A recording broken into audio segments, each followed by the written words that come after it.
We'll read the parable of the prodigal son. There was a man who had 2 sons. The younger one said to his father, "Give me my share of the estate." So he divided his property between them. Not long after that, the younger son got together all he had, set off for a distant country, and there squandered his wealth in wild living. After he had spent everything, there was a severe famine in that whole country, and he began to be in need. So he went and hired himself out to a citizen of the country, who sent him to his fields to feed the pigs. He longed to fill his stomach with the pods that the pigs were eating, but no one gave him anything.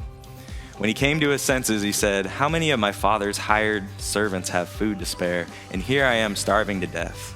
I will set out and go back to my father and say to him, 'Father, I have sinned against heaven and against you. I am no longer worthy to be called your son. Make me like one of your hired servants.' So he got up and went to his father, but while he was still a long way off, his father saw him and was filled with compassion for him. He ran to his son, threw his arms around him, and kissed him. The son said to him, 'Father, I have sinned against heaven and against you. I am no longer worthy to be called your son.' But the father said to his servants, 'Quick, bring the best robe and put it on him. Put a ring on his finger and sandals on his feet. Bring the fatted calf and kill it. Let's have a feast and celebrate, for this son of mine was dead and is alive again. He was lost and he is found.' So they began to celebrate. Meanwhile, the older son was in the field. When he came near the house, he heard music and dancing. So he called one of the servants and asked him what was going on. 'Your brother has come,' he replied, 'and your father has killed the fatted calf because he has him back safe and sound.' The older brother became angry and refused to go in, so his father went out and pleaded with him.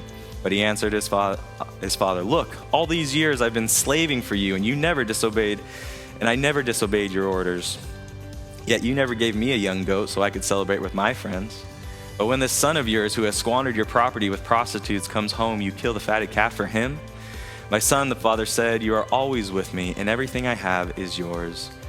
But we had to celebrate and be glad, because this brother of yours was dead and is alive again. He was lost and is found.'" But I can identify with this son in the story. I remember all the emotions when I finally came to my senses. I remember how terrified I was when I saw myself soberly, when all of a sudden the light comes on and you realize how far off the path you are, and you're just getting hit from conviction and condemnation, and all of a sudden you're just terrified, because it's like, can I get back? How did I get here? And then to have the realization that there was this guy named Jesus, and that he loved me so much, and that he died on a cross and took away my shame, my guilt, and my regret, and threw it in the depths of the sea, Micah 7:19, and he remembers my sin no more, Hebrews 8:12. Friends, there is nothing greater than having those two revelations happen at the same time.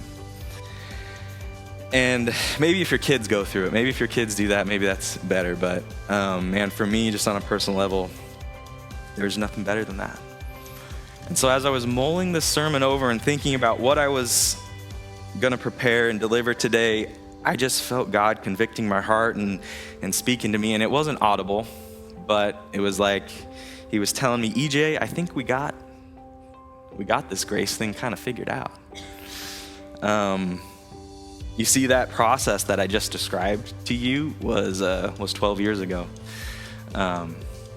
May of 2012, and me and my wife, we were living in LeGrand, and we got saved at the First Baptist Church there, and it was that experience. It was amazing. I just remember being showered by his grace, and for as much as I wallowed in sin those 5 years, these last 12 years, I have just been, it is just, I've bathed in his grace and his mercy.